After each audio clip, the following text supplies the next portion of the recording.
Good morning. എന്തൊക്കെയുണ്ട് വിശേഷം? എല്ലാവരും രാവിലെ പൊങ്കാലയുടെ തിരക്കിലാണോ? ഞാനെന്ത് പൊങ്കാലയിടാനായിട്ട് റെഡിയാവുകയാണ്. അമ്പലത്തിൽ പോകാൻ പറ്റിയില്ല, ഞങ്ങൾ വീട്ടിൽ തന്നെ ആട്ടോ പൊങ്കാലയിടുന്നത്. അപ്പോൾ ഞാൻ അതിന് വേണ്ടിയിട്ട് റെഡി ആവുകയാണ്. അമ്മയുടെ ഒരു സാരിയൊക്കെ എടുത്ത് നമ്മൾ അഡ്ജസ്റ്റ് ചെയ്തു. ഞാൻ റെഡിയായി കഴിഞ്ഞു. ഒന്ന് ഫിറ്റ് ചെക്കൊക്കെ ചെയ്തു. എല്ലാം ഓക്കെ അല്ലേ?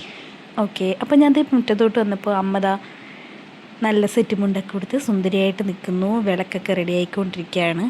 ഇത് ഞാനിങ്ങനെ തലയിൽ വെക്കാൻ വേണ്ടിയിട്ടൊക്കെ കെട്ടി വെച്ചിരുന്നതാണ്, പക്ഷേ പിന്നെന്തോ തോന്നിയില്ല വെക്കാൻ. അമ്മ പൊങ്കാല അടുപ്പൊക്കെ റെഡിയാക്കുന്നു, വിളക്കൊക്കെ കത്തിച്ചു. ഇപ്രാവശ്യം അമ്മയാട്ടോ പൊങ്കാല ഇടുന്നത്. ഞാൻ ഇതുവരെ പൊങ്കാലയൊന്നും ഇട്ടിട്ടില്ല. അമ്മ കറക്റ്റ് സമയത്ത് തന്നെ ദീപമൊക്കെ കൊളുത്താനായിട്ട് സെറ്റാക്കി വെച്ചിട്ടുണ്ട്. അമ്മ പൊങ്കാലക്കലത്തിലും അടുപ്പിലും ഒക്കെ ചന്ദനം തൊട്ട് കൊടുക്കുന്നുണ്ട് കേട്ടോ. ഞാനിതുവരെ ആറ്റുകാൽ തൊഴാനേ പോയിട്ടുള്ളൂ, പൊങ്കാല ഇടാൻ ഇതുവരെ സാധിച്ചിട്ടില്ല. നമ്മളിവിടെ ലൈവ് ന്യൂസ് ഇട്ടിട്ടുണ്ടായിരുന്നേ, അതുകൊണ്ട് കറക്റ്റ് സമയം അറിയാൻ പറ്റുന്നുണ്ടായിരുന്നു. അമ്മ പൊങ്കാല അടുപ്പ് കത്തിച്ചു. എല്ലാ വർഷവും വീട്ടിൽ നിന്ന് അമ്മയും ചേച്ചിമാരും ഒക്കെ പൊങ്കാല ഇടാനൊക്കെ പോകുന്ന കേട്ടോ. കഴിഞ്ഞ വർഷം വരെ പോയതാണ്. പക്ഷേ ഈ വർഷം കുഞ്ഞുങ്ങളൊക്കെ വീട്ടിലുണ്ടായതുകൊണ്ട് അമ്മയ്ക്ക് പോകാൻ പറ്റിയില്ല. അതിൻ്റെ വിഷമം അമ്മയ്ക്ക് നന്നായിട്ടുണ്ട്. മുടക്കുന്നതല്ലല്ലോ ഈ പൊങ്കാല ഇടുന്നവർ. പ്രത്യേകിച്ച് ആറ്റുകാൽ പൊങ്കാല ഇടുന്നവർ ഒരിക്കലും മുടക്കാറില്ല എന്നാണ് ഞാൻ കേട്ടിട്ടുള്ളത്. ഒരുപക്ഷെ ഞാനും ഇനി അടുത്ത വർഷം മുതൽ പൊങ്കാല ഇട്ട് തുടങ്ങിയാൽ എല്ലാ വർഷവും ഇടുന്നതായിരിക്കാം. അമ്മ അരി കഴുകി വെള്ളത്തിലേക്ക് ഇടുന്നുണ്ടേ. എത്ര ആയിരക്കണക്കിന് ജനങ്ങൾ വന്ന് കൂടുന്ന സ്ഥലമല്ലേ ആറ്റുകാൽ. അവിടെ ഇതുവരെ പോയിട്ടില്ല എന്ന് പറയുമ്പം ചെറിയൊരു വിഷമമുണ്ട്.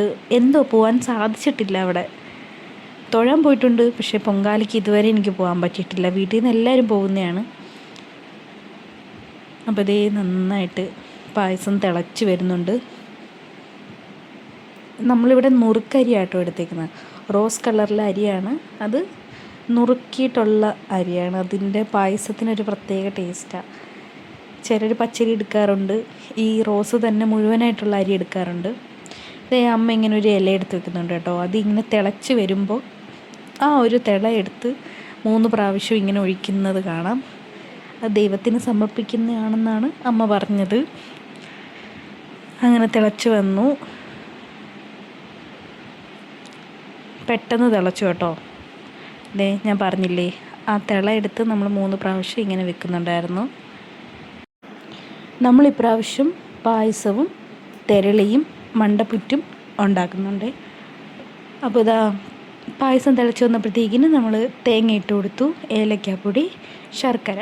ഇത്രയും ഇടുമ്പോൾ തന്നെ ഓൾമോസ്റ്റ് പായസം റെഡിയായി. തിളച്ച് കഴിഞ്ഞാൽ ഇതെല്ലാം ഇട്ടു, നെയ്യിട്ടു, പഴം അരിഞ്ഞിട്ടിട്ടുണ്ട്. അപ്പോൾ നമ്മുടെ പായസം റെഡിയായി. ഇനി അടുത്ത് നമുക്ക് മണ്ടപ്പുറ്റ് ഉണ്ടാക്കാം. അതിലേക്ക് ചെറുപയർ പൊടിയും അരിപ്പൊടിയും ശർക്കരയും കുറച്ച് വെള്ളം ചേർത്ത് കുഴച്ച് നല്ല ഉരുട്ടി. ഇത് നമ്മൾ അസുഖങ്ങളൊക്കെ മാറാൻ വേണ്ടിയിട്ടാണ് കേട്ടോ കൂടുതൽ ഇത് നേരുന്നത്.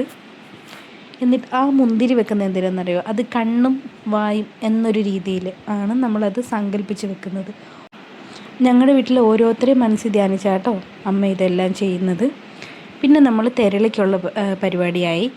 തെരളി ഇങ്ങനെ നമ്മളിതാ കുഴച്ച് വെച്ചിട്ടുണ്ട്. ഇതിൻ്റെ ഒരു റെസിപ്പി ഞാൻ മുന്നേ ഇട്ടിട്ടുണ്ടെന്ന് തോന്നുന്നു കേട്ടോ. നിങ്ങൾ അക്കൗണ്ടിലൊന്ന് നോക്കിയാൽ മതി. രണ്ടും നമ്മൾ ഒരുമിച്ച് ഇഡലിക്കൂട്ടത്തിൽ തന്നെ വെച്ചിട്ടുണ്ടേ.